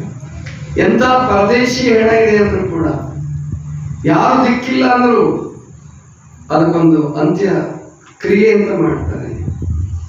ಅದಕ್ಕೇನೋ ಒಂದು ಹೆಸರು ಮಾಡ್ತಾರೆ, ಒಂದು ದಿನ ಮಾಡ್ತಾರೆ. ಆದರೆ ಸಿದ್ಧ ಪುರುಷರು, ಸಾಧಕರು, ಸಿದ್ಧರು, ಯೋಗಿಗಳು, ಮಾದಿಬೇಕಂತ ಅವತಾರಿಗಳು ಸಿಕ್ಕರೆ, ಶರೀರ ಸಿಕ್ಕರೆ ಅದನ್ನ ಭೂಮಿಯಲ್ಲಿ ಹೂತು ಅದನ್ನ ಮತ್ತೆ ಏನ್ ಮಾಡ್ತಾರೆ? ಗದ್ಗೆ ಕಟ್ತಾರೆ. ಅನೇಕ ರೀತಿಯಲ್ಲಿ ಮತ್ತೆ ಪೂಜಾರಿ ತತ್ವ ಶುರುವಾಗುತ್ತೆ. ಆದ್ರಿಂದ ಕದಳಿಯ ಬನ ಅದು ಪ್ರಶಸ್ತವಾದ ಜಾಗ. ಪ್ರಕೃತಿಯಿಂದ ಬಂದಂತಹ ಶರೀರವನ್ನು ಪ್ರಕೃತಿಗೆ ಸಮರ್ಪಣೆ ಮಾಡಿ ಪರಮಾತ್ಮನಲ್ಲಿ ಒಡಬರೆದು ಒಂದಾಗ್ತೀನಿ. ಈ ನನ್ನ ತರಂಗಿಣಿ ಅಂದ್ರೆ ಏನು ಗೊತ್ತಾ ನಿಮಗೆಲ್ಲ? ಗೊತ್ತಿಲ್ಲ, ಬಹಳ ಜನರಿಗೆ. ತರಂಗಿಣಿ ಅಂದ್ರೆ ನದಿ. ತರಂಗಿಣಿ ಅಂದ್ರೆ ನದಿ. ತರಂಗ ಅಂದ್ರೆ ಗೊತ್ತಲ್ಲ ನಿಮಗೆಲ್ಲ? ಅಲೆ. ತರಂಗ ಅಂದ್ರೇನು? ಅಲೆ, ಸಣ್ಣ ಅಲೆ. ಅನೇಕ ಕೋಟಿ ಕೋಟಿ ಕೋಟಿ ತರಂಗಗಳು ಸೇರಿರುವ ನದಿ. ಅದೇ ಮಹಾದೇವಿಕ ಅನ್ನುವಂಥ ತರಂಗಿಣಿ ಶಿವಸಾಗರದಲ್ಲಿ ಕೂಡಬೇಕಾಗಿದೆ. ಅದಕ್ಕೆ ಪ್ರಶಸ್ತವಾದ ಜಾಗ ಅದು ಕದಳಿ ಬನ. ಆದ್ರಿಂದ ಹೊರಟಿದ್ದೀನಿ ಅಂತ ತಿಳ್ಕೊಂಡು ಹೇಳಿದಾಗ ಎಲ್ಲಾ ಶರಣರ ಹೃದಯಗಳು ಮೂಕ ವೇದನೆಯನ್ನು ಅನುಭವಿಸ್ತಾ ಇದ್ದಾನೆ. ಹೌದು, ಮಹಾದೇವಿಕ ಹೇಳಿದ ಸತ್ಯ. ಮಹಾದೇವಿಕನ ಮಾತನ್ನು ತೆಗೆದುಹಾಕೋದಕ್ಕೆ ಸಾಧ್ಯವೇ ಇಲ್ಲ. ಸತ್ಯವಾದ ಮಾತು. 3 ಉದ್ದೇಶ ಏನು ಹೇಳಿರಲ್ಲ. ಒಂದು, ಹೋಗ್ತಾ ದಾರಿಯಲ್ಲಿ ಭಕ್ತಿ ಜೀವಿಗಳಿಗೆ, ಭಾವನಾ ಜೀವಿಗಳಿಗೆ ಬಸವ ತತ್ವದ ಅಮೃತವನ್ನು ಉಣಿಸ್ತಾ ಹೋಗೋದು. ಹೌದು, ಅದು ಒಪ್ಪಬೇಕಾದಂತ ಮಾತೆ. ಯಾಕೆಂದ್ರೆ ಕಲ್ಯಾಣದಿಂದ ಶ್ರೀಶೈಲಕ್ಕೂ ನಿಧಾನವಾಗಿ ತತ್ವೋಪಸಾರ ಮಾಡ್ತಾ ಹೋಗ್ಬೇಕಾದ್ರೆ 1 ವರ್ಷ ಬೇಕು. ನಿಧಾನವಾಗಿ ಹೊರಟು 1 ವರ್ಷ ಬೇಕು. 1 ವರ್ಷ ಮಹಾದೇವಿಕನ ಎಷ್ಟು ಜನರನ್ನು ಉದ್ಧರಿಸಬಹುದು ಮಹಾದೇವಿಕ. ಆಮೇಲೆ 2ನೇ ಉದ್ದೇಶ, ಆ ಸ್ವಾನಂದ ತಪಸ್ಸು. ಯೋಗಿ ಆದ್ಮೇಲೂ ಕೂಡ ಒಬ್ರು ಹಿಮಾಲಯದಲ್ಲಿ ಒಬ್ರು ಯೋಗಿ ಕೂತಿರ್ತಾರೆ, ಹಿಂಗೆ ಸಾಧನೆ ಮಾಡ್ತಾ ಅವರು ಗವಿಯನ್ನ ಬಿಟ್ಟು ಹೊರಗೆ ಬರ್ಬೇಕಾದ್ರೆ ತಿಂಗಳುಗಟ್ಟಲೆ ಆಗುತ್ತೆ, ಒಂದ್ಸರಿ ವಾರಗಟ್ಟಲೆ ಆಗುತ್ತೆ. ಅಷ್ಟು ಸಿದ್ಧಿಯನ್ನು ಪಡ್ಕೊಂಡಿರ್ತಾರೆ. ಅವರ ಸಿದ್ಧಿಯನ್ನು ಕೇಳಿ ಇತ್ತೀಚೆಗೆ ನಡೆದ ಘಟನೆ, ಸ್ವಾತಂತ್ರ್ಯ ಬಂದ ಮೇಲೆ ಇರ್ಬೋದು ಅಥವಾ ಸ್ವಾತಂತ್ರ್ಯಕ್ಕೆ ಮುಂಚೆ, ಸ್ವಾಮಿ ರಾಮ ಅಂತೇಳಿ ಒಂದು ಪುಸ್ತಕ ಬರೆದಿದ್ದಾರೆ, ನಿಮಗೆ ಗೊತ್ತಿರ್ಬೋದು. ಹಿಮಾಲಯದ ಮಹಾತ್ಮರ ಸನ್ನಿಧಿಯಲ್ಲಿ ಅಂತ ಒಂದು ಪುಸ್ತಕ. ಅದರಲ್ಲಿ ಘಟನೆ ಇದೆ. ಅದರಲ್ಲಿ ಅವರು ಹೇಳ್ತಾರೆ ಏನಂದ್ರೆ, ಒಬ್ಬ ಹೆಂಗ ರಾಜಕಾರಣಿ ತನ್ನ ಸಿದ್ಧಿಯನ್ನ ಮಾಡ್ಕೊಳ್ಳೋದಕ್ಕೆ ಕೇಳಕೊಳ್ಳೋದಕ್ಕೆ ಗುರುಗಳ ಹತ್ರ ಬರೋದು. ಬಿಟ್ಟಿರಲ್ಲ ಅವನು. ರಾಮ ಬಿಟ್ಟಿರಂಗಿಲ್ಲ, ಜಮ ತೋರಿಸ್ತಿರ್ತಾನೆ, ಬಿಟ್ಟಿರಲ್ಲ. ಕೊನೆಗೆ ಕಿಂಕರನಾಗಿ ಬರ್ತಾನೆ. ಇಲ್ಲ, ಗುರುಗಳ ದರ್ಶನ ಮಾಡಿಸಿ ಯೋಗಿಗಳೇ ಅಂತ ರಾಮನಿಗೆ ಬೆಲೆ ಕೊಟ್ಟು ಮಾತಾಡ್ತಾನೆ. ಆವಾಗ ಗುರುಗಳ ಅಪ್ಪಣೆ ತಗೊಂಡು ಬಿಡ್ತಾರೆ ಹೊರಗಡೆ. ಆವಾಗ ಅವನ ಮಾತು ಕೇಳ್ತಾನೆ. ಯಾರು? ರಾಜಕಾರಣಿ. ಎಲ್ಲ ಕ್ಷೇಮ ಎಲ್ಲ ಕೇಳಿದ್ಮೇಲೆ ಗುರುಗಳೇ, ನೀವು ಹಿಂಗೆ ದಿನಗಟ್ಟಲೆ ತಿಂಗಳಗಟ್ಟಲೆ ಗವಿಲ್ ಕೂತಿದ್ದೀರಲ್ಲ, ವರ್ಷಗಟ್ಟಲೆ ಸಾಧನೆ ಮಾಡ್ತಾ ಇದ್ದೀರಲ್ಲ, ನಿಮಗೆ ಏಕತಾನತೆ ಕಾಡೋದಿಲ್ವಾ? ಏಕಾಂತತೆ ಬೇರೆ, ಏಕತಾನತೆ ಬೇರೆ. ಏಕಾಂತ ಅಂದ್ರೇನು? ಒಬ್ಬರೇ ಇಷ್ಟಪಟ್ಟಿರ್ತಕ್ಕಂಥದ್ದು, ಇಷ್ಟಪಟ್ಟು ಒಬ್ಬರೇ ಇರೋದು. ಏಕತಾನತೆ ಅಂದ್ರೆ, ಈಗ ಉದಾಹರಣೆಗೆ ಈ ಗಂಡ ಡ್ಯೂಟಿಗೆ ಹೋಗಿದ್ರೆ ಹೆಂಡತಿಗೆ ಸಾಯಂಕಾಲದೊಳಗೆ ಅಯ್ಯೋ ಎಷ್ಟು ಸಮಯನೇ ಹೋಗಲ್ಲ, ಎಷ್ಟೋ ದಿವಸ ಆಗಲ್ಲ, ಈಗ ಆಗ ಅನ್ಸಲ್ ಬಿಟ್ಟು ಟಿವಿ ಇರ್ತಾವ, ಟಿವಿ ಸಂಗಾತಿ ಟಿವಿ ನೋಡ್ಕೊಂಡು ಕುಂತು ಬಿಡ್ತಾರೆ. ನೋಡದೆ ಇದ್ರು ಸುಮ್ಮನೆ ಆ ಕಡೆ. ಏಕತಾನತೆ ಅಂದ್ರೆ ಒಬ್ಬಂಟಿತನ, ಒಂಟಿತನ ಕಾಡ್ತಕ್ಕಂಥ. ಆವಾಗ ಅವ್ರು ಅಂತಾರೆ, ಹೌದಪ್ಪ ನನಗೂ ಏಕತಾನತೆ ಕಾಡ್ತಾ ಇದೆ. ಯಾಕಂದ್ರೆ ಈಗ ನೀನು ಬಂದಿದೆಯಲ್ಲ, ಈಗ ನನಗೆ ಏಕತಾನತೆ ಕಾಡ್ತಾ ಇದೆ. ನೀನು ಇಲ್ಲಿದ್ರೆ ನನ್ನ ಆತ್ಮದ ಗೆಳೆಯ ಇದ್ದಾನೆ ನನ್ನೊಳಗಡೆ, ಅವನ ಜೊತೆ ನಾನು ಆನಂದವಾಗಿರ್ತೀನಿ ಯಾವಾಗಲೂ. ಅರ್ಥ ಆಯ್ತಾ? ಪ್ರತಿಯೊಬ್ಬರ ಹೃದಯದಲ್ಲಿಯೂ ಆ ಪರಮಾತ್ಮ ಚೈತನ್ಯ ಇದೆ. ಯೋಗಿಗಳು ಅದನ್ನು ಅರಿತು ಅದನ್ನೇ ಆನಂದ ಅನುಭವಿಸ್ತಿರ್ತಾರೆ. ಅವರು ಹಿಮಾಲಯದಲ್ಲಿ ವರ್ಷಾನುಗಟ್ಲೆ 10 ವರ್ಷ, 20 ವರ್ಷ, 50 ವರ್ಷ ಒಬ್ಬರೇ ಕೂತ್ಕೊಳ್ಬಲ್ರು, ಒಂದೇ ಕವಿಯಲ್ಲಿ ಇರಬಲ್ಲರು. ಅವರಿಂದಲೇ ಈ ಪ್ರಪಂಚ ಬದುಕಿರ್ತಕ್ಕಂಥದ್ದು. ಅಂಥ ತಪಸ್ಸಿನಿಂದಲೇ ಭಾರತ ದೇಶ ಸಾವಿರಾರು ವರ್ಷಗಳಿಂದ ಇನ್ನೂ ತನ್ನ ಆಧ್ಯಾತ್ಮಿಕ ಶಕ್ತಿಯನ್ನು ಕಳ್ಕೊಳ್ಳಾರದೆ ಇವತ್ತು ನೀವು ಬೇರೆ ಕಡೆ ಹೋಗ್ರಿ, ಇವನ್ ಬೇಡ ದೂರಕ್ಕೆ ಹೋಗ್ಬೇಡಿ, ಶ್ರೀಲಂಕಾಕ್ಕೆ ಹೋಗ್ರಿ. ನಾನು ಶ್ರೀಲಂಕಾಕ್ಕೆ ಹೋಗಿದ್ದೆ. ಶ್ರೀಲಂಕಾದಲ್ಲಿ ನಿಮಗೆ ಸಸ್ಯಾಹಾರಿ ಹೋಟೆಲ್ಗಳು ಸಿಗಲ್ಲ, ಸಸ್ಯಾಹಾರಿ ಹೋಟೆಲ್ಗಳೇ ಸಿಗಲ್ಲ ಅಲ್ಲಿ. ಶ್ರೀಲಂಕಾ ಅದು ನಮ್ಮ ಭಾರತೀಯ ಸಂಸ್ಕೃತಿ ನೋಡಿದ್ರೆ ಅಷ್ಟು ಕೊಲೆಗಳಿಸ್ಬಿಟ್ಟಿದ್ದಾರೆ. ಅಮೇರಿಕ, ಇಂಗ್ಲೆಂಡ್ ಹೋಗ್ಬಿಟ್ರೆ ನೀವು, ಅಮೇರಿಕ, ಇಂಗ್ಲೆಂಡ್, ಫ್ರಾನ್ಸ್ ಅಂತೆಲ್ಲ ಕೇಳ್ತಿರಲ್ಲ, ಅವು ದೂರದ ಬೆಟ್ಟ ಕಣ್ಣಿಗೆ ನುಣಿಗೆ ಅನ್ನಂಗೆ ಇಂಥ ಕಾರ್ಯಕ್ರಮಗಳಾಗ್ಲಿ, ಅಲ್ಲಿ ಕ್ರಿಶ್ಚಿಯನ್ ಪ್ರಾರ್ಥನೆಗಳು ನಡೀತಾವೆ ಅಷ್ಟೇ. ಭಾನುವಾರ ಪ್ರಾರ್ಥನೆ ನಡೀತದೆ. ಇನ್ನು ಮುಸಲ್ಮಾನ್ ಕಂಟ್ರಿಗಳು ನಮಾಜ್ ನಡೀತದೆ. ಈ ತರ ಶಾಂತವಾಗಿ ಅಲ್ಲಿ ನಮಾಜ್ ನಡೀತಿರ್ತದೆ. ಯಾವಾಗ ಒಂದು ಬಾಂಬ್ ಹಾಕ್ತಾರೆ ಹೇಳಕ್ ಅವ್ರವ್ರಿಗೆ ಬಾಂಬ್ ಹಾಕೊಬಿಟ್ಟಿರ್ತಾರೆ. ಇಲ್ಲಷ್ಟೇ ಒಗ್ಗಟ್ಟಿರ್ತಾರೆ ಅವರು. ಅಲ್ಲಿದ್ದಾಗ ಅವ್ರು ಇವ್ರು ಬಾಂಬ್ ಹಾಕ್ತಾರೆ, ಇವ್ರು ಅವ್ರು ಬಾಂಬ್. ಯಾಕೆ ಅವರಲ್ಲೂ ಜಾತಿಗಳಿದ್ದಾವೆ, 300ಕ್ಕೂ ಹೆಚ್ಚು ಜಾತಿಗಳಿದ್ದಾವೆ. ಶಿಯಾ, ಸುನ್ನಿ, ಪಠಾನ್ ಅಂತ ನಮಗೆ ಗೊತ್ತಿದ್ದಾವೆ. ಗೊತ್ತಿರ್ಲಾರ್ದು ಬೇಕಾದಷ್ಟಿದ್ದಾವೆ. ಇವತ್ತು ಕೂಡ ನಮ್ಮ ಭಾರತ ದೇಶದಲ್ಲಿ ಜಮ್ಮು ಕಾಶ್ಮೀರ ಬಿಟ್ಟರೆ ಅಲ್ಲಿ ಪರವಾಗಿಲ್ಲ, ಶಾಂತಿ ನೆಲೆಸಿದೆ, ಚುನಾವಣೆ ಮಾಡಕ್ಕೆ ಹೊರಟಿದ್ದಾರೆ. ಆದರೆ ಇವತ್ತು ನಾವು ಇಷ್ಟು ಶಾಂತವಾಗಿ ಕೂತ್ಕೊಂಡು, ಇಷ್ಟೊಂದು ಜನ ಕೂತ್ಕೊಂಡು ಪ್ರಾರ್ಥನೆ ಮಾಡ್ತೀವಿ, ಪ್ರವಚನ ಹೇಳ್ತೀವಿ, ಶ್ರಾವಣ ಮಾಸ, ಮತ್ತು ಸ್ವಾಮೀಜಿಗಳಿಗೆ ಪ್ರಸಾದ ಕೊಡ್ತೀವಿ, ಕಾಣಿಕೆ ಕೊಡ್ತೀವಿ, ಮಠ ಕಟ್ತೀವಿ, ಇರಿ ನಮ್ಮ ಉದ್ಧಾರ ಮಾಡಿ ಅಂತ ಕೇಳ್ತೀವಿ. ಅದು ಸಾಧ್ಯ ಆಗೋದು ಇಲ್ಲಿ ಮಾತ್ರ, ಭಾರತ ದೇಶದಲ್ಲಿ ಮಾತ್ರ, ಇನ್ನೆಲ್ಲೂ ಸಿಗಲ್ಲ ನಿಮಗೆ. ಅದಕ್ಕೆ ಮಹರ್ಷಿ ಅರವಿಂದ್ರ ಒಂದು ಮಾತು ಹೇಳ್ತಾರೆ, ನಮ್ಮ ದೇಶದ ಬಗ್ಗೆ ನಿಮ್ಮೆಲ್ಲರಿಗೂ ಹೆಮ್ಮೆ ಇರಬೇಕು. ಅದರಲ್ಲೂ ನಮ್ಮ ಕರ್ನಾಟಕದ ಬಗ್ಗೆ ಇನ್ನೂ ಹೆಮ್ಮೆ ಇರಬೇಕು ನಿಮಗೆ. ಯಾಕಂದ್ರೆ ನಮ್ಮ ಕರ್ನಾಟಕ ಬಿಹಾರದ ತರ, ಉತ್ತರ ಪ್ರದೇಶದ ತರ ಆಗಿಲ್ಲ. ಅಂದ್ರೆ ಉತ್ತರ ಪ್ರದೇಶ, ಬಿಹಾರ ಈಗ ಸುಧಾರಣೆ ಆಗಿದ್ದಾವೆ. ಈಗ ಒಂದು 15-20 ವರ್ಷದಿಂದ ಹೆಂಗಿದ್ವು ಅಂದ್ರೆ ಅವು ಒಂಥರ ಪಾಕಿಸ್ತಾನ ಇದ್ದಂಗೆ ಇದ್ವು. ಯಾಕಂದ್ರೆ ಅಷ್ಟು ಕುರುಗೆಡಿಸ್ಬಿಟ್ಟಿದ್ರು ರಾಜಕಾರಣಿಗಳು. ಈಗ ನಮ್ಮಲ್ಲಿ ಕರ್ನಾಟಕದಲ್ಲಿ ಅದು ಯಾವುದೇ ಪಕ್ಷ ಬರಲಿ, ಯಾವುದೇ ಇದ್ರೂ ಕೂಡ ಇಷ್ಟು ಶಾಂತವಾಗಿ ಯಾಕಿದ್ದೀವಿ ಅಂದ್ರೆ ಅದಕ್ಕೆ ಕಾರಣ ಶರಣರ ಮಹಿಮೆ. ಊರೂರಿಗೆ ಶರಣರು ಸಿಗ್ತಾರೆ ನಮಗೆ. ಊರೂರಿಗೆ ಇವತ್ತು ಕೂಡ ಅಜ್ಜನರು ನಮಗೆ ಹೇಳ್ತಾರೆ, ಬಸವಣ್ಣನ ಜಾಗ ಸಿಗುತ್ತೆ, ಹನುಮಪ್ಪನ ಗುಡಿ ಸಿಗ್ತವೆ, ದ್ಯಾಮಮ್ಮನ ಗುಡಿ ಸಿಗ್ತವೆ. ಎಲ್ಲ ಊರುಗಳು ಉತ್ತರ ಕರ್ನಾಟಕದಲ್ಲಿ. ದಕ್ಷಿಣ ಕರ್ನಾಟಕದಲ್ಲೂ ಹಿಂಸೆ ಏನಿಲ್ಲ. ಅಲ್ಲಿ ತಮ್ಮ ಕೆಲಸ ಆಯ್ತು, ತಾವಾಯ್ತು, ತಮ್ಮ ಪೂಜೆ ಆಯ್ತು ಮಾಡ್ಕೊಂಡು ಅಲ್ಲಿ ಪ್ರವಚನ ನಡೆದಿದ್ರು ಪೂಜೆ ಮಾಡ್ಕೊಂಡು ಆದ್ರೂ ಇಟ್ಬಿಡ್ತಾರೆ. ಇದಕ್ಕೆ ಕಾರಣ ಶರಣರ ಮಹಿಮೆ. ಅದಕ್ಕೆ ಬಂಧುಗಳೇ, ನಮ್ಮ ಮಕ್ಕಳಿಗೆ ಏನು ವಚನ ಕಂಠಪಾಠ ಸ್ಪರ್ಧೆ ಮಾಡಿದ್ರಲ್ಲ, ಹಿಂಗೆ ಮಾಡಿ ನಮ್ಮ ಮಕ್ಕಳಿಗೂ ಆ ಸಂಪ್ರದಾಯವನ್ನು ನಾವು ಬಿಟ್ಟು ಹೋಗ್ಬೇಕು, ಕಲಿಸಿ ಹೋಗ್ಬೇಕು. ಅವ್ರಿಗೆ ಭಜನೆ ಮಾಡೋದು ಕಲಿಸ್ರಿ, ಅವ್ರಿಗೆ ಪೇಟಿ ಬಾರ್ಸೋದು ಕಲಿಸಿ, ದಗ್ಗ ಬಾರ್ಸೋದು ಕಲಿಸಿ, ತಾಳ ಹಾಕೋದು ಕಲಿಸ್ರಿ, ಅವ್ರಿಗೆ ಹಾಡೋದು ಕಲಿಸ್ರಿ. ಅಂದ್ರೆ ಆ ಸಂಸ್ಕೃತಿ ಉಳಿಯುತ್ತೆ. ದಿವ್ಯ ಸಂಸ್ಕೃತಿ ಉಳಿದ್ರೆ ಮಾತ್ರ ನಮ್ಮ ದೇಶ ಉಳಿಯುತ್ತೆ. ಇಲ್ಲಾಂದ್ರೆ ಶ್ರೀಲಂಕಾ, ಇವತ್ತು ಶ್ರೀಲಂಕಾ ಸ್ಥಿತಿ ಏನಾಗಿದೆ ಗೊತ್ತಾ? ಇವತ್ತು ಚೀನಾದವರು ಇಷ್ಟೊತ್ತಿಗೆ ಆಕ್ಯುಪೈ ಮಾಡ್ಕೊಂಡ್ಬಿಡ್ತಿದ್ರು. ಚೀನಾ ಮೋದಿ ಏನಾದ್ರೂ ಮಧ್ಯ ಪ್ರವೇಶ ಮಾಡದೆ ಹೋಗಿದ್ದಾರೆ, ಅಷ್ಟು ಕೊಲೆಗಡಿಸ್ಬಿಟ್ಟಿದ್ರು. ಅಲ್ಲಿ ಬಾಂಗ್ಲಾದೇಶದಲ್ಲಿ ಅದಕ್ಕೆ ಗಲಾಟೆ ಆಗ್ಬಿಟ್ಟಿತ್ತು. ಆದ್ರೆ ಮಧ್ಯ ಪ್ರವೇಶ ಮಾಡಿ ಅವ್ರಿಗೆಲ್ಲ ಕಳಿಸ್ಕೊಟ್ರು, ದವಸ ಧಾನ್ಯ ಎಲ್ಲ ಕಳಿಸ್ಕೊಟ್ರು ಇಲ್ಲಿಂದ. ಆದ್ರಿಂದ ಶ್ರೀಲಂಕಾ ಉಳಿಯಿತು. ಅದು ಚಿಕ್ಕ ದೇಶ, ಅದು ಕರ್ನಾಟಕ ಅದಕ್ಕಿಂತ ಚಿಕ್ಕ ದೇಶ, ಅದು ಕರ್ನಾಟಕಕ್ಕಿಂತ ಚಿಕ್ಕ ದೇಶ. ಹಂಗಾಗಿ ಅದಕ್ಕೆ ಕೊಡಕ್ ಬಾಯ್ತು. ಜನಸಂಖ್ಯೆ ಕಡಿಮೆ, 1 ಕೋಟಿನೋ 2 ಕೋಟಿನೋ ಇರ್ಬೋದು ಅಷ್ಟೇ. ಭಾಳ ಅಂದ್ರೆ 2 ಕೋಟಿ ಇರ್ಬೋದು. ಅವ್ರಿಗೆ ಹೆಂಗಾದ್ರೂ ಸಪ್ಲೈ ಮಾಡ್ಬೋದು. ನಮ್ಮಲ್ಲಿ 144 ಕೋಟಿ ಎಲ್ಲಿಂದ ತರ್ತೀರಿ? ನಮ್ಮಲ್ಲಿ ಗಲಾಟೆ ಶುರು ಆದ್ರೆ ನಮ್ಮಲ್ಲಿ ಊಟಕ್ಕಿಲ್ಲದವ್ರು ಎಲ್ಲಿಂದ ತರ್ತೀರಿ? ಅದಕ್ಕೆ ಭದ್ರವಾದ ಸರ್ಕಾರ ಇರಬೇಕು. ಬರೀ ಭದ್ರವಾದ ಸರ್ಕಾರ ಇದ್ರೆ ನೋಡಿ ಏನಿಲ್ಲ, ಆಧ್ಯಾತ್ಮಿಕ ಭದ್ರತೆ ಇರಬೇಕು.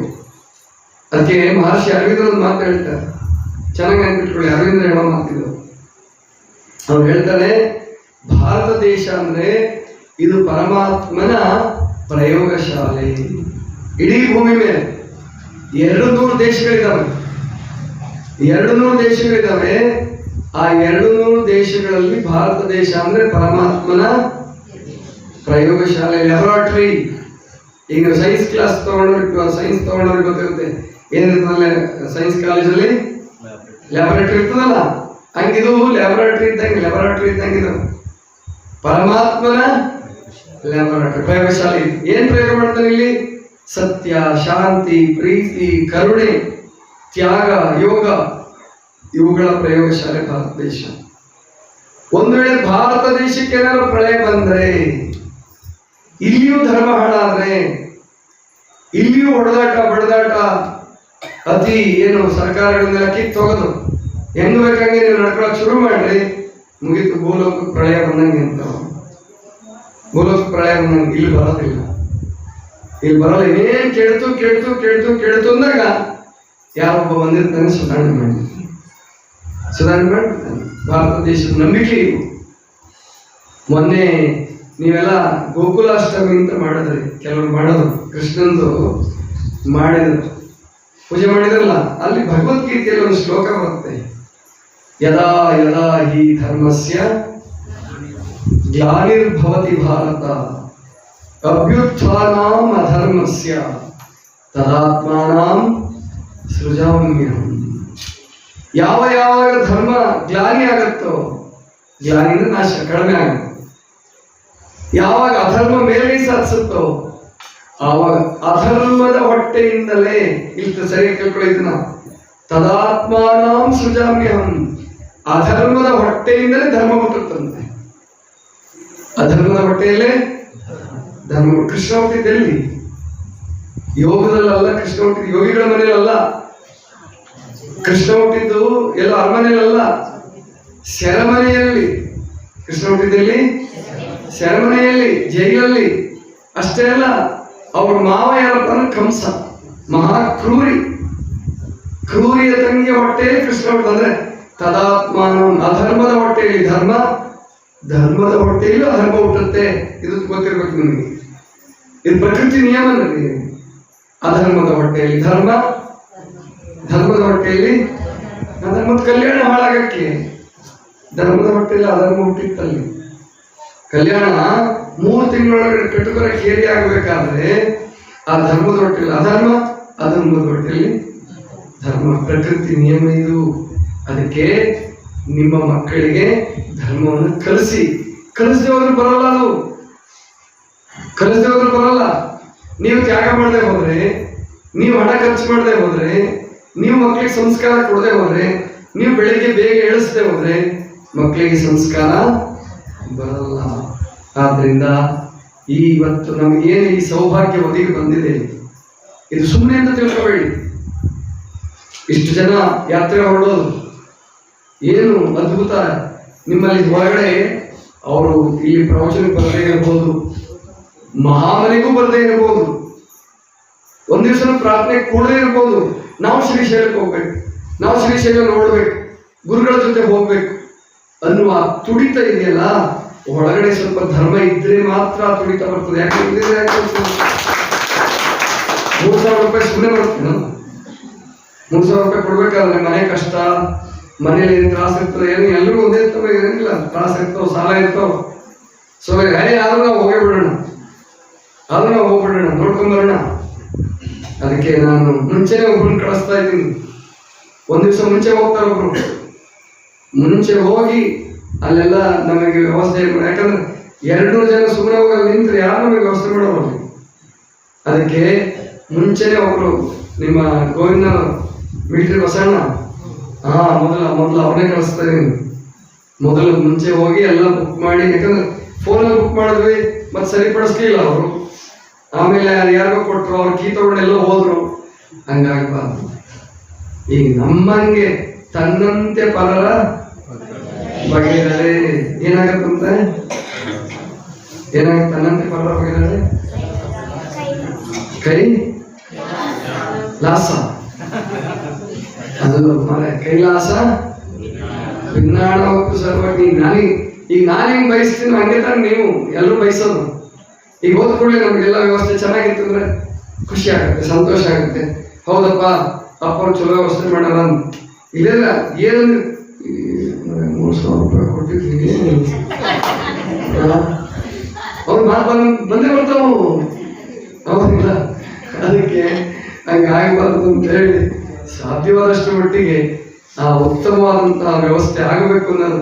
ಯಾಕೆಂದ್ರೆ ನಾವು ಸಣ್ಣ ಹುಡುಗಿಂದ ನಮಗೆ ಅಂದ್ರೆ ಈ ಹಾಸ್ಟೆಲಲ್ಲಿ ಈಗ ನಾವಿಂತ ಪೂಜೆ ಮಾಡ್ತಿದ್ವಿ. ಅವಾಗ ಎಲ್ಲರೂ 5 ರೂಪಾಯಿ ಹಾಕೊಳ್ಳೋದು, 10 ರೂಪಾಯಿ ಹಾಕೊಳ್ಳೋದು, ಶಾರದಾ ಪೂಜೆ ಮಾಡೋದು, ಶನೇಶ್ವರನ ಪೂಜೆ ಮಾಡೋದು. ನಾವೆಲ್ಲ ಮಾಡಿದೀವಿ. ಮತ್ತೆ ಇವಾಗ ನಮಗೆ ಪ್ರಾಕ್ಟೀಸ್ ಆಗಿದ್ದೀವಲ್ಲ, ಇಲ್ಲೋಗಿದ್ರೆ ಎಲ್ಲಿ ಪ್ರಾಕ್ಟೀಸ್ ಆಗ್ತಿತ್ತು. ಅದಕ್ಕೋಸ್ಕರ ನೀವು ಮಕ್ಕಳಿಗೆ ಇದನ್ನ ಕಲಿಸ್ಬೇಕು.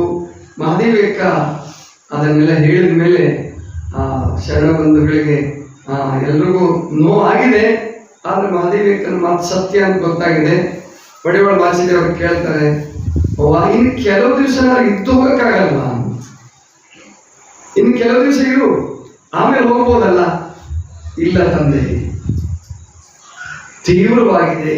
ಪರಮಾತ್ಮನ ಸೆಳೆತ ತೀವ್ರವಾಗಿದೆ. ಆ ಸೆಳೆತವನ್ನ ಹತ್ತಿಕ್ಕೋದು ನನ್ನ ನಿಮ್ಮ ಹಣವಲ್ಲ. ಹಾಗಾದ್ರೆ ಈ ಅನುಭವ ಮಂಟಪಕ್ಕೆ ನಿನ್ನ ಸಂದೇಶ ಏನು? ಆವಾಗ ಮಹಾದೇವಕ್ಕೆ ಹೇಳ್ತಾರೆ, ಈ ಅನುಭವ ಮಂಟಪಕ್ಕೆ ನನ್ನಂತ ಒಬ್ಬ ಸಾಮಾನ್ಯಳು, ನಿಮ್ಮೆಲ್ಲರ ಮಗಳು, ನಿಮ್ಮೆಲ್ಲರ ತೊತ್ತಿನ ತೊತ್ತು, ನಿಮ್ಮೆಲ್ಲರ ಸೇವಕರ ಸೇವಕಿ, ನಾನೇನು ಸಂದೇಶ ಕೊಡಬಲ್ಲೆ? ನೀವೇ ಎಲ್ಲರೂ ಒಂದೊಂದು ಭಿಕ್ಷವನ್ನು ಕೊಟ್ಟು, ಬಸವಣ್ಣನ ಭಕ್ತಿ ಭಿಕ್ಷ, ಚನ್ನಬಸವಣ್ಣನ ಜ್ಞಾನ ಭಿಕ್ಷ, ಅಲ್ಲಮ ಪ್ರಭುಗಳ ವೈರಾಗ್ಯ ಭಿಕ್ಷವನ್ನು ನನಗೆ ನೀಡಿ ನನ್ನನ್ನು ಉದ್ಧರಿಸಿದಿರಿ. ನಾನು ನಿಮಗೇನು ಸಂದೇಶ ಕೊಡಬಲ್ಲೆ? ಆದರೂ ಬಂಧುಗಳೇ, ತಂದೆ ತಾಯಿಗಳೇ, ಬಸವಣ್ಣನವರ ಜೊತೆ ನಾವು ಇದೀವಲ್ಲ, ಇದೇ ನಮ್ಮ ದೊಡ್ಡ ಸೌಭಾಗ್ಯ. ಬಸವಣ್ಣನ ಕಾಲದಲ್ಲಿ ನಾವು ಹುಟ್ಟಿದ್ವಲ್ಲ, ಇದೇ ನಮ್ಮ ಸೌಭಾಗ್ಯ. ಇಲ್ಲೇ ಹೋಗಿದ್ರೆ, ಬಸವಣ್ಣ ಹುಟ್ಟದೇ ಇದ್ದಾಗ ನಾವು ಹೆಣ್ಮಕ್ಳಾಗಿ ಹುಟ್ಟಿದ್ರೆ ನಾನೇನಾಗ್ತಿದ್ನು? ಇವತ್ತು ಬಸವಣ್ಣನವರು ಅವಕಾಶ ಕೊಟ್ಟರು ಅಂತ ತಿಳ್ಕೊಂಡು ನಾನು ಇಲ್ಲಿವರೆಗೆ ಬಂದೆ, ಸಾಧನೆ ಮಾಡಿದೆ. ಸ್ತ್ರೀ ಕುಲದ ಉದ್ಧಾರ ಮಾಡೋದಕ್ಕಾಗಿ, ನೊಂದವರ, ದೀನರ, ದಲಿತರ ಉದ್ಧಾರ ಮಾಡುವುದಕ್ಕಾಗಿ ಬಸವಣ್ಣನವರು ಹುಟ್ಟಿ ಬಂದಿದ್ದಾರೆ. ಎಲ್ಲರ ದೇವರಾಗಿ ನಮ್ಮ ಜೊತೆ ಇದ್ದಾರೆ. ಇಂತಹ ಈ ಮಹಾತ್ಮರ ತತ್ವವನ್ನ ಬದುಕಿ ಬಾಳಿದೀವಿ ನಾವು. ಮುಂದಿನ ಜನಾಂಗಕ್ಕೆ ಈ ತತ್ವ ಉಳಿಯೋ ಹಾಗೆ ಮಾಡಿ ಹೋಗ್ತಕ್ಕಂಥದ್ದೇ ನಮ್ಮೆಲ್ಲರ ಕರ್ತವ್ಯ ಆಗಬೇಕು ಅಂತ ತಿಳ್ಕೊಂಡು ಮಹಾದೇವಕ್ಕೆ ಹೇಳ್ತಾರೆ. ಆಮೇಲೆ ಇನ್ನೊಂದು ಮಾತು ಹೇಳ್ತಾರೆ ಮಹಾದೇವಕ್ಕ. ಬಸವಣ್ಣನ ಬಗ್ಗೆ ಒಂದು ಅದ್ಭುತವಾದ ವಚನ ಬರೆದಿದ್ದಾರೆ. 52 ಗುಣಗಳು ಜಗದ್ಹಿತಾರ್ಥವಾಗಿ ಬಸವಣ್ಣ 52 ಗುಣಗಳನ್ನು ಅಳವಡಿಸಿಕೊಂಡು ಚಲಿಸಿದ್ರು ಈ ಜಗತ್ತಿನಲ್ಲಿ ಅಂತೇಳಿ. ಅಂದ್ರೆ ಅಷ್ಟು ದೊಡ್ಡ ಮಹಾತ್ಮರಾದರೂ, ಪ್ರಧಾನಮಂತ್ರಿ ಆದರೂ, ಪರಧನ, ಪರಸ್ತ್ರೀ, ಪರದೈವ, ಪರನಿಂದೆ, ಪರಹಿಂಸೆಗೆ ಕೆಳಸಲಾರದೆ ತಾನು ಕಿಂಕರನಾಗಿ ಶರಣರನ್ನ ಶ್ರೇಷ್ಠ ಶಂಕರ ಅಂತ ಭಾವಿಸಿ ಏನು ಬಸವಣ್ಣನವರು ಈ ಜಗತ್ತನ್ನು ಉದ್ಧಾರ ಮಾಡಿರಲ್ಲ, ಇವರು ಸಾಮಾನ್ಯರಲ್ಲ, ಪರಮಾತ್ಮನ ಸಾವಯವಗೊಂಡ ರೂಪ. ಬಸವಣ್ಣ ನಿರಾಕಾರ, ಪರಮಾತ್ಮ ನಿರಾಕಾರ ಆದರೆ ಬಸವಣ್ಣ ಸಾಕಾರ. ಪರಮಾತ್ಮ ನಿರವಯವನಾದರೆ ಬಸವಣ್ಣ ಸಾವಯವ. ಅಂದ್ರೆ ಲಿಂಗದ ಸ್ವರೂಪವೇ ಸಾವಯವಗೊಂಡು ಬಸವಣ್ಣ ಆಗಿದ್ದಾರೆ. ಅಂತಹ ಬಸವಣ್ಣನಿಗಾಗಿ ನಾವೆಲ್ಲರೂ ಬದುಕೋಣ. ಬಸವ ತತ್ವ ಜಗತ್ತಿನ ತುಂಬ, ಜಗತ್ತಿನಲ್ಲೆಲ್ಲ ವ್ಯಾಪಿಸಲಿ ಅನ್ನುವಂಥದ್ದೇ. ಕಡೆಗೆ ಕಾಲಜ್ಞಾನಿಯಾಗಿ ಬಸವ ತತ್ವದ ರಕ್ಷಣೆಗಾಗಿ ಪ್ರಸಂಗ ಬಂದರೆ ನಮ್ಮೆಲ್ಲರ ಬಲಿದಾನಕ್ಕೂ ಸಿದ್ಧರಾಗಿರಬೇಕು ಅನ್ನುವ ಮಾತನ್ನು ಮಡಿವಾಳ ಮಾಚಿದೇವರು ಉದ್ದೇಶಿಸಿ ಹೇಳ್ತಿದ್ದಾರೆ, ನನಗೆ ಹೇಳ್ತಾರೆ. ಕೊನೆಯದಾಗಿ ಬಸವಣ್ಣನವರು ಶರಣು ಸಮರ್ಪಣೆಗೈಯುವ ರೀತಿಯಲ್ಲಿ ಹೇಳ್ತಾರೆ. ಶರಣ ಬಂಧುಗಳೇ, ಮಹಾದೇವಿ ಅಕ್ಕ ಶಿವಾಂಬುಜೆ ಅಂದ್ರೆ ಶಿವಸಾಗರದಲ್ಲಿ ಅರಳಿದ ಒಂದು ತಾವರೆಯ ಹೂವು. ಅದು ಕೆಲವು ಕಾಲ ನಮ್ಮ ಈ ಅನುಭವ ಮಂಟಪದ ಸರಸ್ಯನ್ನ ಅದು ಪರಿಮಳಯುತವನ್ನಾಗಿ ಮಾಡಿತು. ಇದರ ಅಂದವನ್ನು ಹೆಚ್ಚಿಸಿತು. ಈ ದೇವಾಂಬುಜೆ ಈಗ ಮತ್ತೆ ಪರಮಾತ್ಮನ ಮುಡಿಯನ್ನು ಸೇರೋದಕ್ಕೆ ಹೋಗ್ತಾ ಇದೆ. ಮಹಾದೇವಿಯಕ್ಕ ಒಂದು ವಚನದ ಕೋಗಿಲೆ, ಅದು ಈ ಅನುಭವ ಮಂಟಪದ ಬನದಲ್ಲಿ ಕೆಲವು ಕಾಲ ತನ್ನ ಆ ವಚನದ ಸ್ವರದಿಂದ ನಮ್ಮೆಲ್ಲರನ್ನ ಸಂತೋಷ ಪಡಿಸ್ತು. ಈಗ ಮತ್ತೆ ಪರಮಾತ್ಮನ ಬನಕ್ಕೆ ಅದು ಸಾಗಿ ಹೋಗ್ತಾ ಇದೆ. ಇದೊಂದು ವಿರಕ್ತಿಯ ನವಿಲು ನಮ್ಮೆಲ್ಲರ ಹೃದಯದ ಗಿರಿಯಲ್ಲಿ ನರ್ತಿಸಿ ಈಗ ಪರಮಾತ್ಮನ ಸೇರಬೇಕು ಅಂತ ಹೊರಡ್ತಾ ಇದೆ. ನಿಮ್ಮೆಲ್ಲರ ಹಾರೈಕೆ ಆ ಚೇತನಕ್ಕೆ ಇರಲಿ ಅಂತ ತಿಳ್ಕೊಂಡು ಬಸವಣ್ಣನವರು ಆಶಿಸ್ತಾರೆ ಮತ್ತು ಬಸವಣ್ಣನವರು ಶರಣು ಸಮರ್ಪಣೆ ಮಾಡ್ತಾರೆ. ಎಲ್ಲರಿಗೂ ಒಂದು ನೋವು, ಒಂದು ನಲಿವು, ಎಲ್ಲರ ಅಂದ್ರೆ ಆ ಭಾವನೆ ಹೇಳಕ್ಕಾಗಲ್ಲ, ಆ ಭಾವನೆಯನ್ನ ಹೇಳಕ್ಕಾಗಲ್ಲ. ಆ ರೀತಿಯಲ್ಲಿ ಎಲ್ಲರೂ ಅನುಭವಿಸ್ತಾ ಇದ್ದಾರೆ. ಹಾಗಾದ್ರೆ ಮಹಾದೇವಿಕರನ್ನು ಬೀಳ್ಕೊಡೋದು ಹೇಗೆ? ಇವತ್ತೇ ಬೀಳ್ಕೊಟ್ಬಿಡೋಣ. ಮಹಾದೇವಿಕರನ್ನು ಬೀಳ್ಕೊಡೋದು ಹೇಗೆ? ಮರುದಿವಸ ಎಲ್ಲರೂ ಬನ್ನಿ ಅಂತ ಸೇರಿಕೊಂಡು ಎಲ್ಲರೂ ಅನುಭವ ಮಂಟಪದಲ್ಲಿ ಸೇರ್ತಾರೆ. ಮಹಾದೇವಿಕರನ್ನ ಆನಂದವಾಗಿ ಬೀಳ್ಕೊಡುವ ಸಂದರ್ಭ. ಎಲ್ಲರೂ ಮಹಾಮನೆಯ ಕೊನೆಯ ಭಾಗದಲ್ಲಿ ಸೇರ್ಕೊಂಡಿದ್ದಾರೆ, ಅಂದ್ರೆ ಕಲ್ಯಾಣದ ಹೊರವಲಯದಲ್ಲಿ ಸೇರ್ಕೊಂಡಿದ್ದಾರೆ. ಬಿಟ್ಟು ಹೋಗೋದಕ್ಕೆ ಆಗ್ತಾ ಇಲ್ಲ. ಆದರೂ ಮಹಾದೇವಿಕ ಒಂದು ವಚನವನ್ನ ಹೇಳಿ, ಯಾವುದದು? ಹುಟ್ಟಿದೆ ಶ್ರೀ ಗುರುವಿನ ಹಸ್ತದಲ್ಲಿ. ಇನ್ನೂ ಸಮಯ ಇದೆ, ಏನು ಅವಸರ ಮಾಡಬೇಡಿ. ನಾನು ನಾಳೆ ಬೀಳ್ಕೊಡ್ಬೇಕು ಅಂದ್ಕೊಂಡಿದ್ರೆ ನಾಳೆ ಲತಕ್ಕ ಇರಲ್ಲ. ಇವತ್ತು ಲತಕ್ಕ ವಚನವನ್ನು ಹಾಡ್ತಾರೆ. ಮಹಾದೇವಿಯಕ್ಕನು ಕೂಡ ಆ ವಚನವನ್ನು ಹಾಡಿ ಎಲ್ಲಾ ಶರಣರಿಂದ ಬೀಳ್ಕೊಡುವ ಪ್ರಸಂಗ. ಆ ವಚನವನ್ನ ಲತಕ್ಕನ ಬಾಯಲ್ಲಿ ಕೇಳಿ ಆನಂತರ ಅದರ ಅರ್ಥವನ್ನು ಹೇಳ್ತೀನಿ. ಅಲ್ಲಿಗೆ ಮಹಾದೇವಿಯಕ್ಕನನ್ನ ಕಲ್ಯಾಣದಿಂದ ಬೀಳ್ಕೊಡುವ ಪ್ರಸಂಗ ಆಗುತ್ತೆ.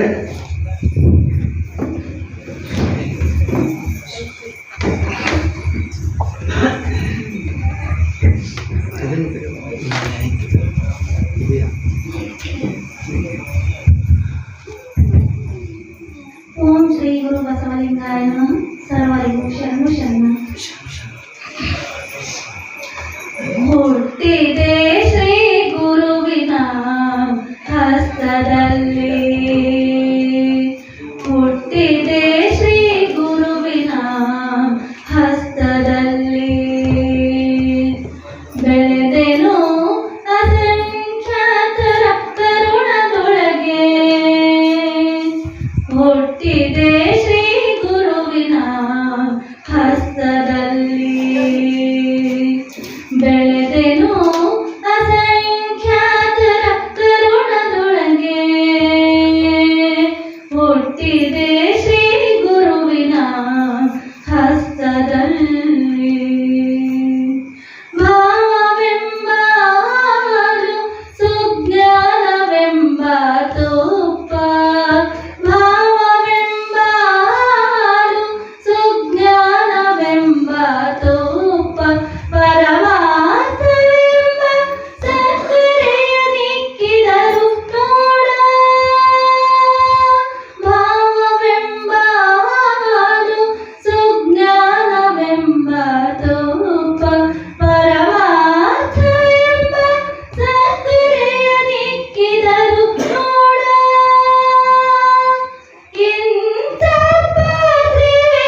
ಕಳ್ಸೋಕ್ ಬಂದಿದ್ದಾರೆ ಶರಣರು ಮಹಾದೇವಕ್ಕನನ್ನ. ಆದ್ರೆ ಯಾರಿಗೂ ಹೋಗೋದಕ್ಕೆ ಮನಸ್ಸಾಗ್ತಾ ಇಲ್ಲ, ಮಹಾದೇವಕ್ಕನಿಗೂ ಕಷ್ಟ ಆಗ್ತಾ ಇದೆ. ಆವಾಗ ಕೊನೆಯದಾಗಿ ಹೇಳ್ತಾರೆ, ಹುಟ್ಟಿದೆ ಶ್ರೀ ಗುರುವಿನ ಹಸ್ತದಲ್ಲಿ, ಬೆಳೆದೇನು ಅಸಂಖ್ಯಾತರ ಕರುಣದೊಳಗೆ. ಅಂದ್ರೆ ತಾಯಿ ತಂದೆಗಳ ಹೊಟ್ಟೆಯಲ್ಲಿ ಹುಟ್ಟಿದ ಹುಟ್ಟು ಅದು ಮರೆವಿನ ಸೃಷ್ಟಿಯ ಹುಟ್ಟು. ಈಗ ನಿಮ್ಗೆ ಯಾರಾದ್ರೂ ತಾಯಿ ಹೊಟ್ಟೆಲಿ ಹುಟ್ಟಿದ್ದ ನೆನಪೈತೇನೆ? ಹಾಗಾದ್ರು ನೆನಪಿದ್ರೆ ಹೇಳಿರ್ಬೇಕಲ್ಲ, ನಾಳೆ ಬಂದು ಹೇಳಿ ಪ್ರೈಸ್ ಕೊಡ್ತೇನೆ ನಿಮಗೆ. ಮತ್ತೆ ಖರೆ ಹೇಳ್ಬೇಕು ಅಂದ್ರೆ ಹಿಂಗಿದ್ರಿ, ಒಳಗೆ ಹಿಂಗಿದ್ದೆ, ಬಹಳ ಇಕ್ಕಟ್ಟಾಗಿತ್ತು, ತ್ರಾಸ ಬಹಳ ಆಗ್ತಿತ್ರಿ, ಮತ್ತೆ ಇಂಥ ಡಾಕ್ಟ್ರು ಹಿಂಗ್ ತೆಗೆದು ಕೂಡಲೇ ಇಂಥ ಕುಡಿಸಿದ್ರು. ನಂಗೆ ಯಾಕಂದ್ರೆ ನೆನಪೈತೆ ಅಂದ್ರೆ ಹುಡುಗನ ಮಕ್ಕಳೇ ನಿಮಗೆ, ಈಗ ಹುಟ್ಟಿದ ಆಧುನಿಕ ಮಕ್ಕಳಿಗೆ ಯಾರಿಗೂ ನೆನಪಿಲ್ಲ. ನನಗೂ ಗೊತ್ತಿಲ್ಲ, ನಿಮಗೂ ಗೊತ್ತಿಲ್ಲ, ನನಗೂ ಗೊತ್ತಿಲ್ಲಪ್ಪ. 2 ವರ್ಷ 3 ವರ್ಷ ಆದ್ಮೇಲೆ ನಮಗೆ ಚೂರು ಚೂರು ಪ್ರಜ್ಞೆ, ಅಲ್ಲಿವರೆಗೂ ಏನು ಗೊತ್ತಿಲ್ಲ. ಇದಕ್ಕೇನಂತಾರೆ? ಇದಕ್ಕೆ ಮರೆವಿನ ಸೃಷ್ಟಿ. ಅದೇ ಗುರುಗಳ ಹಸ್ತದಲ್ಲಿ ಹುಡ್ತೀವಲ್ಲ, ಅದು ಅರಿವಿನ ಸೃಷ್ಟಿ. ಅಲ್ಲಿ ದೀಕ್ಷೆ ತಗೊಳ್ಳುವಾಗ ಅಯ್ಯೋ ಎಷ್ಟು ಚೆನ್ನಾಗಿ ಪ್ರವಚನ, ನಾನು ಲಿಂಗ ಕಟ್ಕೋಬೇಕು, ನಾನು ಮಹಾದೇವಕ್ಕನಂಗೆ ಹಾಕ್ಬೇಕು, ನಾನು ಅಲ್ಲಮ ಪ್ರಭುವಂಗೆ ಹಾಕ್ಬೇಕು, ಬಸವಣ್ಣಂಗೆ ಹಾಕ್ಬೇಕು, ಅಥವಾ ಏನಾದ್ರು ಸಾಧನೆ ಮಾಡಬೇಕು, ಪೂಜೆ ಮಾಡ್ಕೋಬೇಕು ಅನ್ನೋ ಅಪೇಕ್ಷೆ ಉದಿಸಿದ್ರೆ ಮಾತ್ರ ಲಿಂಗ ತಗೊಂತ, ಇಲ್ಲಿದ್ರೆ ಆಗ್ತದಂತೆ ನಾನು. ಅದಕ್ಕೆ ಹುಟ್ಟಿದೆ ಶ್ರೀ ಗುರುವಿನ ಹಸ್ತದಲ್ಲಿ, ಬೆಳೆದೇನು ಅಸಂಖ್ಯಾತರ ಕರುಣದೊಳಗೆ. ಅಂದ್ರೆ ಇಲ್ಲಿ ಯಾರು ಯಾರಿಗೆ ಪ್ರೀತಿ ತೋರಿಸ್ತಾರೆ ಹೇಳಕ್ಕಲ್ಲ. ಆಧ್ಯಾತ್ಮಿಕ ಕ್ಷೇತ್ರದಲ್ಲಿ ನೋಡಿ, ನಾನು ನಮ್ಮ ತಾಯಿ ತಂದೆಗಳ ಹತ್ರ ಬೆಳೆದ್ರೆ ಕೇವಲ 22 ವರ್ಷ. ಅದು ತಾಯಿ ತಂದೆಗಳ ಹತ್ರ ಜಾಸ್ತಿ ಇರಲಿಲ್ಲ. ನಾನು 22 ವರ್ಷ ನಾನು ಅವರ ಸಂಪರ್ಕದಲ್ಲಿ ಅವ್ರ ಮಗನಾಗಿದ್ರು ಕೂಡ ಅದರಲ್ಲಿ 13 ವರ್ಷ ಹೊರಗೆ ಇದ್ದೀನಿ. ರಜಕ್ಕೆ ಅಷ್ಟೇ ಹೋಗೋದು, ಕೊನೆಗೆ ರಜಕ್ಕೂ ಹೋಗ್ತಿರ್ಲಿಲ್ಲ. ಹೈಸ್ಕೂಲ್ ಕಾಲೇಜಿಗೆ ಬಂದ್ಮೇಲೆ ರಜಕ್ಕೆ ಹೋಗೋದು ಬಿಟ್ಬಿಟ್ಟೆ. ಅಂದ್ರೆ ಯಾವಾಗಲೂ ಮನೆಗೆ ಹೋಗೋದು, 1 ದಿವಸ 2 ದಿವಸ ಹಬ್ಬಕ್ಕಷ್ಟೇ. ಅಂದ್ರೆ ಈಗ ಅಧ್ಯಾತ್ಮ ಕ್ಷೇತ್ರಕ್ಕೆ ಬಂದು 30 ವರ್ಷ 31 ವರ್ಷ ಮುಗ್ದಾಯ್ತು. ಮೊನ್ನೆ ಮೇ ತಿಂಗಳಿಗೆ 31 ವರ್ಷ ಮುಗಿದು 32ನೇ ವರ್ಷ ಚಾಲು ಆಗಿದೆ ಜೀವನ. ಅವಾಗ 11 ವರ್ಷ ಬಹಳ ಕಷ್ಟ ಇತ್ತು ಮಹಾಮನೆ ಕಟ್ಟುವವರೆಗೆ. ಆಮೇಲೆ ಸರಳ ಸರಳ ಸರಳ. ಅದಕ್ಕೆ ಈ ಸಂಸಾರಕ್ಕೂ ಪಾರಮಾರ್ಥಕ್ಕೂ ಒಂದು ಹೋಲಿಕೆ ಕೊಡ್ತಿರ್ತೀವಿ. ಸಂಸಾರದಲ್ಲಿ ಮೊದಲು ಬಹಳ ಚಲೋ, ಆಮೇಲೆ ಗೊತ್ತಿಲ್ಲ. ಗೊತ್ತಾಯ್ತಾ? ಯಾಕೆ ನಾವು ಪ್ರವೇಶ ಮಾಡಿಲ್ಲ, ಹೇಳಕ್ಕಾಗಲ್ಲ. ನಿಮ್ಗೆ ಗೊತ್ತು, ನಿಮ್ಗೆ ಗೊತ್ತು, ನಿಮ್ಗೆ ಗೊತ್ತು. ಗೊತ್ತಾಯ್ತಾ? ಮೊದಲು ಮಾತ್ರ ಬಹಳ ಚಲೋ. ಯಾಕಂದ್ರೆ ಏನ್ ಹುಡುಗಕ್ಕೆ ಹಾಕೋದೇನು, ರೇಷ್ಮೆ ಸೀರೆ ಉಡೋದೇನು, ಹೌದಿಲ್ಲ, ಬಂಗಾರ ಕೊಡೋದೇನು, ಆಮೇಲೆ ಏನು ಮದುವೆ ಮಾಡೋದೇನು, ಮಕ್ಕಳಾಗೋದೇನು, ಸಂಭ್ರಮೋ ಮುಂದಿಂತು ನಿಮಗೆ ಗೊತ್ತು. ಹೇಳಿದ 3 ಸಾರಿ ಹೇಳಿದೀನಿ, ನಿಮ್ಗೆ ಗೊತ್ತು, ನಿಮ್ಗೆ ಗೊತ್ತು. ಗೊತ್ತಾಯ್ತಾ? ಈ ಆಧ್ಯಾತ್ಮ ಕ್ಷೇತ್ರದಲ್ಲಿ ಮೊದಲು ಕಷ್ಟ. ಮೊದಲೆಲ್ಲ ಬೈತಾರ, ಇವನಿಗೇನು ತಲೆ ಕೆಟ್ಟಿತ್ತ ಮಾಸ್ತರ್ ಕೆಲಸ ಬಿಡಾಕೆ, ಇವನಿಗೇನು ತಲೆ ಕೆಟ್ಟಿತ್ತ ಕಣ್ ಕಾಣಿಸಲ್ಲ ತಾಯಿ ತಂದೆಗಳನ್ನು ಬಿಟ್ಟು ಬರಾಕೆ, ಏನೋ ಆಗಿರ್ಬೇಕು, ಏನೋ ನಡೆದಿರ್ಬೇಕು, ಬಟ್ ಏನೋ ಅಂತ. ನೀವು ಯಾರೇ ಬಿಟ್ಟು ಹೋಗ್ರಿ, ಬರೀ ನಾನೇ ಅಂತಲ್ಲ.